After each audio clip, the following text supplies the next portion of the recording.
ബന്ധമുണ്ട്, അല്ലെ എന്തോ കുഴപ്പമുണ്ട്, അതുകൊണ്ടാണ് ഞാൻ ഭർത്താവിനെ കാണിക്കാത്തത് എന്നായിരുന്നു പ്രശ്നം. ആ ബന്ധം അവസാനിച്ചു. ഇപ്പോൾ വീഡിയോയിൽ എൻ്റെ ഭർത്താവിനെ കാണിക്കുമ്പോൾ അയ്യേ ഇതെന്താ ഒരുത്തരെ കാണിക്കാൻ വേണ്ടി കാത്തിരിക്കുകയായിരുന്നു. ഫ്രണ്ട്സ്, എല്ലാവർക്കും രുദ്രാർദ്ര 2022 പുതിയൊരു വീഡിയോയിലേക്ക് സ്വാഗതം. എല്ലാ ദിവസവും പറയുന്നത് പോലെ ആദ്യമായിട്ടാണ് നമ്മുടെ ചാനൽ കാണുന്നതെങ്കിൽ ആ സബ്സ്ക്രൈബ് ബട്ടൺ ഒന്ന് എനേബിൾ ചെയ്യുക, അടുത്തുള്ള ബെല്ലൈക്കൺ അടിക്കാൻ മറന്നു പോകരുത്. അതുപോലെ തന്നെ നമ്മുടെ വീഡിയോ സ്കിപ്പ് ചെയ്യാതെ ഫുള്ള് കണ്ടതിന് ശേഷം നിങ്ങൾക്ക് എന്താണോ നിങ്ങൾക്ക് അതിൽ പറയാനുള്ളത്, നിങ്ങളുടെ കമൻറ്റ്സ്, നിങ്ങളുടെ അഭിപ്രായം കമൻസ് ആയിട്ട് രേഖപ്പെടുത്താൻ മറക്കരുത്. അതുപോലെ ലൈക്ക് അടിക്കാനും മറക്കരുത്. ഓക്കെ ഫ്രണ്ട്സ്, അപ്പം നമുക്ക് വീഡിയോയിലേക്ക് കടന്നാലോ. എന്താണ് വീഡിയോ എന്ന് നിങ്ങൾക്ക് മനസ്സിലായി കാണും അല്ലേ. നമ്മുടെ ദീപ്തി ടീച്ചറാണ് നമ്മുടെ വീഡിയോയുടെ ഇന്നത്തെ വിഷയം എന്ന് പറയുന്നത്. ഞാൻ വളരെയധികം ഇഷ്ടപ്പെടുന്ന ഒരു വ്യക്തിത്വത്തിനുടമയാണ് ദീപ്തി ടീച്ചർ എന്ന് പറയുന്നത്. അപ്പോൾ ദീപ്തി ടീച്ചർ 2 ദിവസമായിട്ട് കുറച്ച് വീഡിയോസൊക്കെ അപ്ലോഡ് ചെയ്തിട്ടുണ്ട്. അതിൽ നിന്നുള്ള കുറച്ച് ഭാഗങ്ങൾ കണ്ടിട്ട് വന്നിട്ട് നമുക്ക് ബാക്കി കാര്യങ്ങൾ ചർച്ച ചെയ്യാം. ഇൻ്റർവ്യൂ ചെയ്തെടുക്കുന്നത് 1-2 ഘട്ട ഇൻ്റർവ്യൂ ഉണ്ടായിരുന്നു. ഇൻ്റർവ്യൂ ചെയ്തെടുത്തു. പിന്നെ കുറേ നാളുകൾക്ക് ശേഷം ഞങ്ങൾ തമ്മിൽ റിലേഷനിലായി. അയാൾ തന്നെ നമ്മളോട് ഇഷ്ടം പറഞ്ഞു, ആലോചിച്ചു. കാരണം ഞാൻ എന്നോട് ചോദിക്കുമ്പോൾ പറയുന്നതെല്ലാം സത്യസന്ധമായ കാര്യമാണ്. അപ്പം തിരിച്ച് എന്നോട് പറയുന്നതെല്ലാം സത്യമാണെന്ന് ഞാനും കരുതി. അത് നിങ്ങൾ ഇത്ര ചിന്തിച്ചാൽ മതി. ഒരു ഡിഗ്രി അല്ലെ ഒരു PG കഴിഞ്ഞ ഒരു പെൺകുട്ടി അന്നേരത്തെ മെൻറ്റാലിറ്റിയിൽ എന്താണോ ആ ഒരു എക്സൈറ്റ്മെൻറ്റ്, ഒരു പ്രണയത്തിൻ്റെ എക്സൈറ്റ്മെൻറ്റും കാര്യങ്ങളും എല്ലാം എനിക്കുണ്ട്. ഭയങ്കര എക്സൈറ്റഡ് ആയിരുന്നു. ജോലി ആ വഴിക്ക് നടക്കുന്നു, സ്നേഹബന്ധം ഈ വഴിക്ക് നടക്കുന്നു. എന്നോട് ചോദിക്കുമ്പോൾ ഞാൻ പറയുന്നതെല്ലാം സത്യസന്ധമായ കാര്യമാണല്ലോ. എൻ്റെ ലൈഫിൽ എന്തൊക്കെ നടന്നിട്ടുണ്ട്, എൻ്റെ വീട്ടിൽ ആരൊക്കെയുണ്ട്, നമ്മുടെ വീട്ടിലെ അവസ്ഥ എന്താണ്, എല്ലാം നമ്മൾ കൃത്യമായിട്ട് പറയുമ്പോൾ എന്ത് ചെയ്യും, നമ്മളോട് തിരിച്ച് പറയുന്നതും. എൻ്റെ അന്നേരത്തെ ഒരു സ്വഭാവം എന്ന് പറഞ്ഞാൽ, അന്നേരം എന്ന് പറഞ്ഞാൽ എനിക്ക് ആരും ഒരു ഡൗട്ടും ഇല്ല. എൻ്റെ വിചാരം എല്ലാവരും പറയുന്നത് സത്യമാണ്. നമ്മൾ കുത്തിക്കുഴിച്ച് നോക്കുന്ന പരിപാടിയില്ല. നമ്മൾ സത്യം പറയുമ്പോൾ നമ്മളോട് പറയുന്നത് സത്യമാണ് എന്നൊരു വിചാരമുണ്ടല്ലോ. ഇപ്പം മുൻകാല പ്രണയത്തെ പറ്റി പറഞ്ഞു വരുന്നു, അങ്ങനെ പറയുന്നു, ഇങ്ങനെയുള്ള എല്ലാം സത്യസന്ധമായി ഞാൻ വിശ്വസിക്കുന്നു. വീട്ടുകാരെ എനിക്ക് അറിഞ്ഞുകൂടാ, പറഞ്ഞു കേട്ടുള്ള അറിവാണ്. വീട്ടിലെ അവസ്ഥ അത് പറഞ്ഞു കേട്ടുള്ള അറിവാണ്. എല്ലാം അങ്ങനെയൊക്കെ തന്നെയായിരുന്നു. അങ്ങനെ കുറച്ച് നാൾ കഴിഞ്ഞപ്പോൾ തൊട്ട് ആളുടെ യഥാർത്ഥ സ്വഭാവം ഇങ്ങനെ പുറത്തു വന്നു തുടങ്ങി. അതായത് ഒരു ടോക്സിക് റിലേഷൻ എന്ന് നമ്മൾ പറയില്ലേ, നമ്മൾ ആരുടെ മിണ്ടാൻ പാടില്ല, അങ്ങനെ വരാൻ പാടില്ല, ഇങ്ങനെ ഒരുങ്ങാൻ പാടില്ല, അങ്ങനെ സംസാരിക്കാൻ പാടില്ല. ഞാനാണ് നല്ലോണം വർത്തമാനം പറയും. പിന്നെ ഞാൻ വർത്തമാനം ഒതുക്കി. എനിക്കറിയാം ഞാൻ ഈ പറയുമ്പോൾ ഇതേ അവസ്ഥയെ കൂടെ പോകുന്ന ഒരുപാട് പെൺകുട്ടികളുണ്ട്. ഞാൻ ആദ്യം തന്നെ പറഞ്ഞോട്ടെ, ടോക്സിക് ഇതേപോലെ അനുഭവിക്കുന്ന ആൺകുട്ടികളും ഉണ്ടാവും. നല്ല രീതിയിൽ പൊസസീവായ പെൺകുട്ടികളാണ് ജീവിതത്തിൽ വരുന്നതെങ്കിൽ വളരെ കഷ്ടപ്പെടുന്ന ആൺകുട്ടികളുണ്ട്.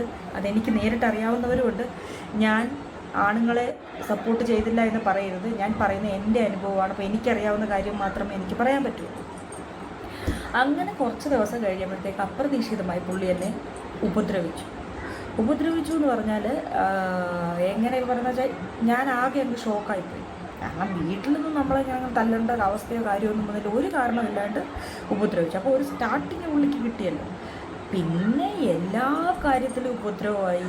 എനിക്ക് ഇട്ടെറിഞ്ഞ് പോകാൻ പറ്റില്ല. അതായത്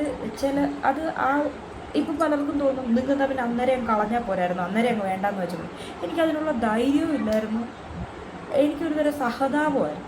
പിന്നെ എനിക്ക് ഒന്നെന്ന് പറഞ്ഞാൽ നമ്മൾ ആത്മാർത്ഥമായിട്ടൊരാളെ സ്നേഹിച്ചു കഴിഞ്ഞാൽ എത്രയ്ക്കാന്ന് പറഞ്ഞാൽ എന്താ പറയുക, ഇവർ ഈ ടോക്സിക് റിലേഷൻ്റെ ഒരു പ്രധാന പ്രശ്നം എന്ന് പറഞ്ഞാൽ ഇവർ ഉപദ്രവിക്കും, വായി തോന്നി എല്ലാം പറയും. കുറേ കഴിയുമ്പോൾ ഉണ്ടല്ലോ കരഞ്ഞു കാല് പിടിക്കുക, മാപ്പ് പറയുക, ഇങ്ങനെയുള്ള സംഭവം ഉണ്ടാവും. നമ്മൾ അതിൽ വീണു പോകും. എല്ലാവരും അങ്ങനെയാണെന്നല്ല പറഞ്ഞത്, ഞാൻ അങ്ങനെയായിരുന്നു. എനിക്ക് സഹതാപമായിരുന്നു. കാരണം പുള്ളിക്ക് അവർ 3 ആൺകുട്ടികളാണ്. ടീച്ചറിൻ്റെ മുഖത്ത് ഭയങ്കര ഒരു വിഷമം, ഇത് നമുക്കിത് പറയുമ്പോൾ മനസ്സിലാക്കിയെടുക്കാൻ സാധിക്കുമല്ലേ. ടീച്ചറിന് എന്താണ് പറ്റിയത് എന്നൊക്കെയുള്ള കാര്യങ്ങൾ ടീച്ചർ വളരെയധികം ദുഃഖത്തോടുകൂടെ കട്ട് ചെയ്താണ് ടീച്ചർ അത് പറയുന്നത്. ഞാൻ ആ വീഡിയോ ഫുള്ള് കണ്ടിട്ടുണ്ടായിരുന്നു. വളരെയധികം വേദനയോടുകൂടിയാണ് കേട്ടോ ടീച്ചർ ഇതൊക്കെ പറയുന്നത്. ടീച്ചറിൻ്റെ കഴിഞ്ഞ വീഡിയോയിൽ ടീച്ചർ പറയുന്നുണ്ടായിരുന്നു ടീച്ചറിൻ്റെ എക്സ് ഹസ്ബൻഡിനെ കുറിച്ച് ഒരു ഫോട്ടോയോ ഒരു ഐഡൻറ്റിറ്റിയോ പോലും ടീച്ചർ പുറത്തുവിടാൻ ആഗ്രഹിക്കുന്നില്ല എന്നൊക്കെ പറയുന്നുണ്ടായിരുന്നു. ടീച്ചറിൻ്റെ കഥ അറിയാത്തവർക്കായിട്ട് ജസ്റ്റ് ഞാനൊന്ന് മെൻഷൻ ചെയ്യുകയാണ്. ടീച്ചർ ദീപ്തി സീതത്തോടെന്ന് പറയുന്ന ടീച്ചർ ആദ്യം ഒരു വിവാഹം കഴിക്കുന്നു. അത് ടീച്ചർ ഒരു ഇൻ്റർവ്യൂവിന് പോകുന്ന ടൈമിൽ പരിചയപ്പെടുന്ന വിജയ് എന്ന് പറയുന്ന ഒരു വ്യക്തിയുമായിട്ട് ഇഷ്ടപ്പെടുന്നു, വിവാഹം കഴിക്കുന്നു.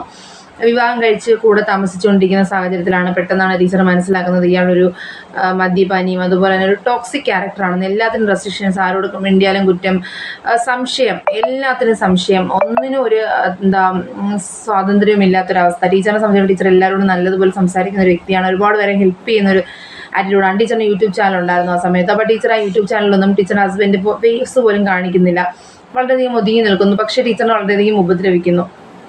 ഇതാണ് ടീച്ചറിൻ്റെ ഒരു കഥയെന്ന് പറയുന്നത്. അപ്പോൾ ആ ഒരു ഉപദ്രവത്തിൽ നിന്ന് ടീച്ചർ 2023 മോചനം നേടി 2025 നമ്മുടെ കുഞ്ഞാവെ വിവാഹം കഴിക്കുന്നു. അതാണ് ടീച്ചറിൻ്റെ ഒരു കഥയെന്ന് പറയുന്നത്. ടീച്ചർ വളരെയധികം ഒരു സാമൂഹ്യ സേവനം ഇഷ്ടപ്പെടുന്ന ഒരു വ്യക്തിയാണ്. വളരെയധികം ആദിവാസി കുട്ടികൾക്ക് വേണ്ടിയിട്ട് ഒരുപാട് സഹായങ്ങൾ ചെയ്തൊരു വ്യക്തിയാണ് ദീപ്തി ടീച്ചർ എന്ന് പറയുന്നത്. ഇനി നമുക്ക് ടീച്ചറിൻ്റെ കഥയിലേക്ക് ജസ്റ്റ് ഒന്ന് പോയി നോക്കാം. ഒരു വിവാഹം എന്ന് പറയുന്നത് ഒരു പെൺകുട്ടിയുടെ ഒരുപാട് ആഗ്രഹങ്ങളൊക്കെ ആയിട്ടായിരിക്കും ആ കുട്ടി ആ ഒരു ലൈഫിലേക്ക് കടന്നു വരുന്നത്. പക്ഷെ നിങ്ങൾക്കത് ബോറായിട്ട് തോന്നുന്നുണ്ടെങ്കിൽ ഒന്ന് കട്ട് ചെയ്തിട്ട് പോകാം. ഞാൻ പറയുന്നത് ജസ്റ്റ് എൻ്റെ ഒരു ഇമോഷൻസ് ഞാനിവിടെ ഇത് ചെയ്യുകയാണ്. അപ്പം വേറൊരു കുടുംബത്തിൽ, ഇപ്പം അറേഞ്ച്ഡ് മാരേജ് അല്ല, ലവ് മാരേജ് അല്ല, മറ്റൊരു കുടുംബത്തിൽ വരുന്നൊരു കുട്ടിയും ഇപ്പം വിവാഹം കഴിച്ചു കൊണ്ടുവരുന്ന ഫാമിലിയുമായിട്ട് പൊരുത്തപ്പെട്ടു പോകാൻ ചിലപ്പോൾ കുറച്ച് സമയം എടുക്കും. ചില സാഹചര്യങ്ങളിൽ എന്ന് പറയുന്നത് ചില കുട്ടികൾ പെട്ടെന്ന് അതോടെ അഡ്ജസ്റ്റ് ചെയ്യും, ചിലർക്ക് അത് അഡ്ജസ്റ്റ് ചെയ്യാൻ പറ്റില്ല. തൻ്റെ വീട്ടിലുണ്ടാകുന്ന കാര്യങ്ങളും ഇതിൽ നിന്ന് വ്യത്യസ്തമാവുകയാണെങ്കിൽ അവിടെ അഭിപ്രായ വ്യത്യാസങ്ങളൊക്കെ ഉണ്ടാവും. അതുപോലെ തന്നെ രണ്ട് വ്യത്യസ്ത വ്യക്തികളാണ്. അറേഞ്ച്ഡ് മാരേജ് ആണെങ്കിൽ രണ്ട് വ്യത്യസ്ത വ്യക്തികളാണ്, അവർക്ക് അങ്ങോട്ടും ഇങ്ങോട്ടുമുള്ള കാര്യങ്ങൾ വ്യക്തമായിട്ട് അറിയില്ല. ഈ വിവാഹത്തിന് മുമ്പ് ഫിക്സ് ചെയ്തതിന് സമയത്ത് നമ്മൾ കോൾ ചെയ്യുകയും സംസാരിക്കുകയൊക്കെ ചെയ്യുന്ന ഉണ്ടെങ്കിലും അതൊന്നും അത്രയും ഒരു കറക്റ്റായിട്ടുള്ള വേ ആയിരിക്കില്ല. എല്ലാം നല്ല വശങ്ങൾ മാത്രമേ പുറത്ത് കാണിക്കുകയുള്ളൂ. പക്ഷേ വിവാഹ ജീവിതത്തിലേക്ക് കടക്കുന്നതിന് ശേഷമായിരിക്കും ഇവരുടെ നെഗറ്റീവ്സ് ഒക്കെ നമുക്ക് മനസ്സിലാക്കാൻ സാധിക്കുന്നത്. അതിൽ മദ്യപാനിയാണ് എങ്കിൽ, നീ മദ്യപിക്കുന്നത് കൊണ്ട് എൻ്റെ ഹസ്ബൻഡിന് ഒരു പ്രശ്നമില്ല എന്നുമുള്ള കമൻറ്റുകൾ ഞാനിവിടെ നിരോധിച്ചിരിക്കുന്നു. കാര്യം ഒരു മദ്യപാനി എന്ന് പറഞ്ഞു കഴിഞ്ഞാൽ അതിൻ്റെ ദൂഷ്യവശം എന്തായാലും ആ ഫാമിലി അനുഭവിക്കേണ്ടി വരും. ഇനി എത്ര നല്ല മദ്യപാനിയാണെന്ന് പറഞ്ഞില്ല, മീൻസ് ഞാൻ ജസ്റ്റ് ഒക്കേഷനിൽ മാത്രമേ മദ്യപിക്കുള്ളൂ എന്ന് പറഞ്ഞാലും അവർക്കിടയിൽ ആ ഒരു ടോക്സിക് ക്യാരക്ടർ ഉണ്ടായിരിക്കും. പിന്നെ സംശയം, ഞാൻ എൻ്റെ നേരത്തെ വീഡിയോസിലൊക്കെ പറഞ്ഞിട്ടുണ്ട്, ഈ സംശയരോഗം എന്ന് പറയുന്നത് ഒരു ക്യാൻസർ പോലെയാണ് കേട്ടോ. ഇങ്ങനെ പടർന്ന് പിടിച്ചുകൊണ്ടേയിരിക്കും. ജസ്റ്റ് ഒരു തരി അതിൽ വന്ന് പെട്ട് കഴിഞ്ഞാൽ പിന്നെ അത് ക്യാൻസർ പോലെ, ഒരിക്കലും അതിൻ്റെ മോചനമില്ല. ആ ഒരു ഫാമിലി ലൈഫ് എന്ന് പറഞ്ഞു കഴിഞ്ഞാൽ വളരെയധികം അതിന് പറയാൻ വാക്കുകളില്ല കേട്ടോ. കാര്യം ആ ഒരു ജീവിതം എന്ന് പറഞ്ഞു കഴിഞ്ഞാൽ നരക തുല്യമാണ്. ആ ഒരു ജീവിതം എന്ന് പറയാൻ പറ്റില്ല. ഒരു സംശയരോഗിയോടൊപ്പം, അത് സ്ത്രീക്ക് സംശയമായാലും പുരുഷന് സംശയമായാലും ശരി, ആ ഒരു ലൈഫ് മുന്നോട്ട് കൊണ്ടുപോകാൻ സാധിക്കത്തേയില്ല. ഇതിൽ നിർഭാഗ്യം എന്ന് പറഞ്ഞു കഴിഞ്ഞാൽ ഏറ്റവും നല്ലതുപോലെ, അതായത് ഒരു തരത്തിലുള്ള മിസ്റ്റേക്കുകളും ചെയ്യാതെ ഹസ്ബൻഡിനെയും അല്ലെങ്കിൽ കുട്ടികളെയും ഫാമിലിയെയും മാത്രം ആശ്രയിച്ച് ജീവിക്കുന്ന പെൺകുട്ടികൾക്കായിരിക്കും ഇങ്ങനൊരവസ്ഥ ഉണ്ടാകുന്നത്. തിരിച്ചും അതുപോലെയാണ് കേട്ടോ. വൈഫ്, മക്കള്, കുടുംബം എന്നും പറഞ്ഞ് ജീവിക്കുന്ന ഹസ്ബൻഡ്സിനായിരിക്കും ഇങ്ങനെയുള്ള ഫാമിലി കിട്ടുക, ഇങ്ങനെയുള്ള ഹസ്ബൻഡിനെയും വൈഫിനെയും കിട്ടുക കേട്ടോ. അതിൻ്റെ കൂടെ മദ്യപാനി കൂടിയാണെങ്കിൽ പിന്നെ പറയുകയും വേണ്ട. വളരെ യാതനയായിരിക്കും ആ അനുഭവം. അപ്പോൾ ആ ദീപ്തി ടീച്ചർ ആ കാര്യം പറഞ്ഞപ്പോൾ എനിക്കാണെങ്കിൽ ഉണ്ടല്ലോ, ടീച്ചർ ആ പറയുന്നത് കേൾക്കുമ്പോൾ എനിക്ക് നല്ലപോലെ അത് ഹാർട്ട് ടച്ച് ചെയ്തു. കാര്യം അത്രമാത്രം വേദന സഹിച്ചിട്ടും ഇവരുടെ ഒരു ക്യാരക്ടർ ടീച്ചർ പറഞ്ഞാൽ കറക്റ്റാണ് കേട്ടോ. എനിക്ക് ഒരു ഫ്രണ്ടിൻ്റെ അനുഭവം ഞാൻ നേരത്തെ വീഡിയോയിൽ പറഞ്ഞിട്ടുണ്ടായിരുന്നു. എൻ്റെ ഒരു ഫ്രണ്ടിൻ്റെ അനുഭവം ഉണ്ട് ഇതിനെക്കുറിച്ചെന്നുള്ളത്. അതായത് അവൾ പറയുന്ന കാര്യം ഇതാണ്: നമുക്ക് വിട്ടൊഴിഞ്ഞിട്ട് പോകാമെന്ന് വിചാരിച്ചു കഴിഞ്ഞാൽ, അതായത് ഇത്രയും അനുഭവിച്ച്, ഉപദ്രവിച്ചു, ചീത്ത വിളിച്ചു, ബഹളം വെച്ചു, ഈ ആവശ്യമില്ലാത്ത അനാവശ്യങ്ങളെല്ലാം പറഞ്ഞതിന് ശേഷം പിന്നെ പറയൂ, എനിക്ക് നിന്നെയും കുഞ്ഞുങ്ങളെയും കഴിഞ്ഞിട്ടേ ഉള്ളൂ, അല്ല നീയും കുഞ്ഞുങ്ങളെ എനിക്ക് ജീവിക്കാൻ പറ്റില്ല എന്ന് പറഞ്ഞാൽ കാല് പിടിച്ച് മാപ്പ് പറയും, എന്നെ വിട്ടിട്ട് പോവില്ല, നിങ്ങൾ മാത്രമേ ഉള്ളൂ, എനിക്ക് വേറെ ആരും എനിക്കില്ല, എൻ്റെ സങ്കടം ഞാൻ ആരോട് പറയും, ഞാൻ ഒറ്റപ്പെട്ടു. ഈ ദീപ്തി ടീച്ചർ പറഞ്ഞ സെയിം ഡയലോഗുകളാണ് എനിക്ക് അവളിൽ നിന്ന് കേൾക്കാൻ പറ്റിയിട്ടുള്ളൂ. കറക്റ്റ്. അപ്പം ഞാൻ ആലോചിച്ചു, ഈ ടോക്സിക് ആയിട്ടുള്ളവരെല്ലാം ഒരേ ക്യാരക്ടറാണ് വെച്ചാൽ. സംശയരോഗികൾ, അയാൾ മദ്യപാനിയാണ്, അയാളുടെ ഫാമിലിയുടെ മുമ്പിൽ മദ്യപാനിയല്ല, പക്ഷേ എല്ലാ ദിവസവും നൈറ്റിൽ അയാൾ മദ്യപിച്ചിട്ടേന് എത്തുക. ആ ഒരു ലൈഫിൽ ഇപ്പം അവർ മനസ്സിലാക്കണ്ട. അവൾ നേരിട്ട്, എനിക്ക് ഇതിപ്പോൾ ഇതിലൂടെ പറയാവുന്ന തരത്തില്ല, കുട്ടിക്ക് കാണുകയാണെങ്കിൽ എന്നോട് ക്ഷമിക്കുക. കാര്യം അവർ തമ്മിലൊരു ഹസ്ബൻഡ് ആൻഡ് വൈഫ് റിലേഷന് താല്പര്യമില്ല. കാര്യം വേറൊന്നുമല്ല, ഇത്രയും ഒരു മദ്യപാനിയായ വ്യക്തിയോടൊപ്പം ഈ ഒരു ക്യാരക്ടർ ഇപ്പോൾ ഫുൾ ടൈം സംശയിച്ച് ജീവിക്കുന്ന ഈ ഒരു വ്യക്തിയോട് ആ കുട്ടിക്ക് എങ്ങനെ സ്നേഹം ഉണ്ടാവും? ഫുൾ ടൈം മീൻസ് മറ്റുള്ളവരുടെ മുമ്പ് ഭയങ്കര അഭിമാനിയും വളരെയധികം നല്ല ലൈഫും കാഴ്ചവെക്കുന്നു. രാത്രിയിൽ മദ്യപിച്ചുകൊണ്ട് വരിക, എന്നിട്ട് എന്തെങ്കിലുമൊക്കെ എന്ത് പ്രശ്നം ഉണ്ടായാലും ഉടനെ ഏതെങ്കിലും പുരുഷന്മാരുടെ പേര് പറഞ്ഞ് പ്രശ്നം ഉണ്ടാക്കുക. ഇവർക്ക് സ്ഥായിയായ ഒരു പുരുഷന്മാർ കാണില്ല കേട്ടോ. ടീച്ചർ പറഞ്ഞോട് കണക്ക് തന്നെ സ്ഥായിയായ ഇപ്പോൾ ഒരു വ്യക്തി ആയിരിക്കില്ല ഇവർക്ക് ഓരോ ദിവസവും ഓരോരോ ആളുകളെ ഇങ്ങനെ മാറ്റി മാറ്റി പറഞ്ഞുകൊണ്ടേയിരിക്കും.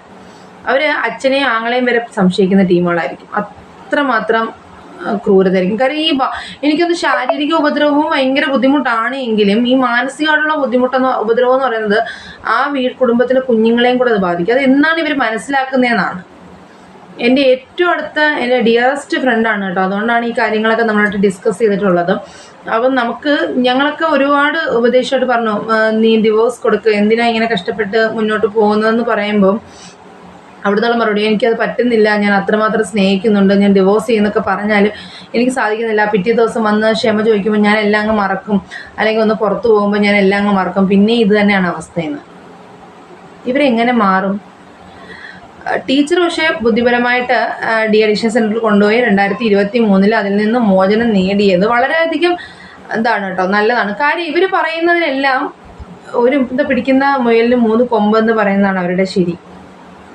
ഏത് സിറ്റുവേഷൻ എവിടെയാണെന്നൊന്നും മനസ്സിലാക്കില്ല. ആരുടെ മുമ്പിൽ വെച്ചിട്ടും അപമാനിക്കും ഇവരുടെ ക്യാരക്ടർ. എവിടെയും അവർ ഫസ്റ്റാണ്, അവർ നല്ല ക്വാളിറ്റിയാണ്, നല്ല ക്യാരക്ടറാണ് എന്ന് തെളിയിച്ചിട്ട് കൂടെയുള്ള പങ്കാളിയെ എങ്ങനെ ഇടിച്ച് താഴ്ത്താം അത്രമാത്രം താഴ്ത്തും. അങ്ങനൊരു ക്യാരക്ടറായിരിക്കും ഇവർക്ക്.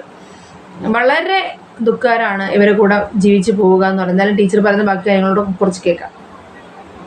അപ്പോൾ എൻ്റെ അടുത്ത് ഇരുന്നിട്ട് കുറേ കാര്യങ്ങളൊക്കെ പറഞ്ഞു. അപ്പോഴാണ് ഞാൻ അറിയുന്നത് പുള്ളി കുറേ വർഷങ്ങൾക്ക് മുന്നേ കല്യാണം കഴിച്ചതായിരുന്നെന്നും ഞാനും പുള്ളിയും പരിചയപ്പെടുന്ന സമയത്തിന് കുറച്ച് നാൾ മുന്നേ ഉള്ള ഫോട്ടോയാണ്. അതായത് 2 ആൺമക്കൾ, അത് ഭാര്യ. അതായത് പുള്ളി ഓൾറെഡി മാരീഡായിരുന്നു. ഇവർക്ക് 3 കുട്ടികളുണ്ടായിരുന്നു. ആദ്യം ഒരു പെൺകുട്ടിയായിരുന്നു, അതിന് എന്തോ മെൻ്റലി കുറച്ച് പ്രശ്നങ്ങളുള്ള, മെൻ്റലി റിട്ടാർഡഡ് ആയിരുന്നു, അതിന് എന്തോ അസുഖം ഉണ്ടായിരുന്ന കുഞ്ഞാണ്. അവർ മധ്യപ്രദേശിലെ മറ്റുമായിരുന്നു ആ സമയത്ത്. അവിടെ വെച്ച് മരിച്ചു. അവിടെ വെച്ച് തന്നെയാണ് ആ കുഞ്ഞിനെ അടക്കിയത്. അത് കഴിഞ്ഞുള്ള 2 ആൺകുട്ടികളാണിത്. ഇവർ ലീഗലി ഡിവോഴ്സാണെന്ന് പറയുന്നു. നിങ്ങൾ എൻ്റെ അവസ്ഥയൊന്ന് ഓർത്തു നോക്കി. 8 വർഷത്തോളം ഞാൻ അറിയാതെ പോയ ഒരു രഹസ്യം. അപ്പോൾ ഇപ്പം മക്കൾ അത്യാവശ്യം നല്ല പ്രായം ഉണ്ടാവത്തില്ലേ? ആൾക്ക് പ്രായം ഉണ്ടായിരുന്നു, കണ്ടാത്ര പ്രായം തോന്നത്തില്ലെങ്കിലും ഞങ്ങൾ പരിചയപ്പെടുമ്പോഴും ആൾക്ക് അത്യാവശ്യം നല്ല പ്രായം ഉണ്ടായിരുന്നതാണ്. പ്രായമൊന്നും ഞാനതിനെപ്പറ്റി ഒന്നും ചിന്തിച്ചിട്ടൊന്നുമില്ല. അപ്പം ഞാൻ ആകെ എനിക്കെന്ത് പറയണമെന്നറിയത്തില്ല. ഇതിൻ്റെ ഏറ്റവും വലിയ കാര്യം ഞാൻ പറയട്ടെ, എൻ്റെ അച്ചാച്ചി, എൻ്റെ അമ്മ, അണ്ണാണി, വീട്ടിലുള്ളവരെല്ലാം, അതായത് കുഞ്ഞാവേയും കണ്ണൂരമ്മും ഒഴികെ, പിന്നെ കുറച്ച് ആളുകൾ, അതെങ്ങനെയാണെന്ന് വെച്ചാൽ ഇവരൊരുമിച്ച് നേരത്തെ ജോലി ചെയ്ത കുറച്ച് ആൾക്കാരെ ഞാൻ പരിചയപ്പെട്ടു അന്ന് ജോലി ചെയ്യുന്ന സമയത്ത്. അപ്പോൾ ആ സ്ത്രീയും, അതായത് ഇയാളുടെ ആദ്യ ഭാര്യയും ടീച്ചറായിരുന്നു. അപ്പോൾ അന്ന് അവരുടെ കൂടെ ഒരുമിച്ച് ജോലി ചെയ്തവരെ ഞാൻ പിന്നീട് പരിചയപ്പെടാനിടയായി. അപ്പോൾ അവരെനിക്ക് അങ്ങനെ പിന്നീട് ഞാൻ അറിഞ്ഞു. അങ്ങനെ വളരെ ചുരുക്കം, അതായത് നിങ്ങൾ കണ്ടിട്ടുള്ളവയിൽ, അല്ലെങ്കിൽ നമ്മൾ ഈ വീഡിയോയിൽ വന്നിട്ടുള്ളതിൽ കണ്ണൂരമ്മൂനും കുഞ്ഞാവയ്ക്കും ഒഴികെ വേറെ ഒരു മനുഷ്യനും അറിഞ്ഞുള്ള ഈ നിമിഷം വരെ ഇയാൾക്ക് വേറെ ഭാര്യയും മക്കളും ഉള്ള കാര്യം. അപ്പോൾ അതും കൂടെ ആയി കഴിഞ്ഞപ്പോഴത്തേക്ക് പുള്ളിക്ക് മനസ്സിലായി. അപ്പോൾ എൻ്റെ അടുത്ത് കാല് പിടിച്ച് പറഞ്ഞു, ഇവിടെ വീട്ടിലെങ്ങും പറയരുത്, ആരടുത്തും പറയരുത്, അങ്ങനെ ഇങ്ങനെയെന്നൊക്കെ എന്നോട് കുറേ പറഞ്ഞു. ഞാൻ പറഞ്ഞു, ഞാൻ ഇല്ലാണ്ടായിപ്പോയി കഴിഞ്ഞു, എനിക്ക് അറിഞ്ഞൂടാ എന്ത് ചെയ്യണമെന്ന് എനിക്ക് അറിഞ്ഞൂടാ. ബാക്കി കള്ളുകൂടി ഉപദ്രവം എല്ലാം സഹിച്ചു വന്നിട്ടും ഇങ്ങനെ കൂടെ ജീവിക്കുന്ന ഒരാളുടെ അടുത്ത്, അല്ലെ ഭാര്യയുടെ അടുത്ത് ഇത്രയും വലിയൊരു കള്ളത്തരം കൊണ്ടു നടന്നു എന്നുള്ളത് എന്നെ കൊണ്ട് ടീച്ചറിൻ്റെ ഹസ്ബൻഡ് ടീച്ചറിനോട് ചെയ്യുന്നതെന്ന് വെച്ചാൽ, ടീച്ചറിനെ ഉപദ്രവിച്ചതിന് ശേഷം, ടീച്ചർ പറയുന്നുണ്ടല്ലോ, ഉപദ്രവിച്ചതിന് ശേഷം ഡെയിലി ആ പെയിൻ മാറാനായിട്ട് പെയിൻ കില്ലർ കൊടുക്കുമായിരുന്നു. ആ പെയിൻ കില്ലർ കഴിച്ച് ടീച്ചറിന് ഇപ്പോൾ എപ്പോഴും പെയിൻ കില്ലർ ഇല്ലാതെ പറ്റില്ല. ആ ഒരു അവസ്ഥയിലേക്ക് മാറിപ്പോയിരിക്കുകയാണ് നമ്മുടെ ദീപ്തി ടീച്ചറിൻ്റെ ലൈഫ് എന്ന് പറയുന്നത്.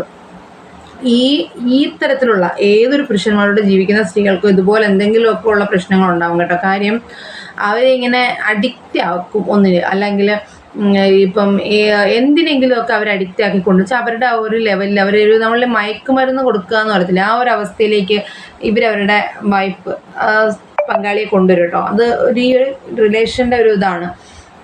പിന്നെ ഞാൻ ഇപ്പോൾ ടീച്ചറിൻ്റെ ഇതിൽ നിന്ന് ടീച്ചർ മുക്തി നേടി.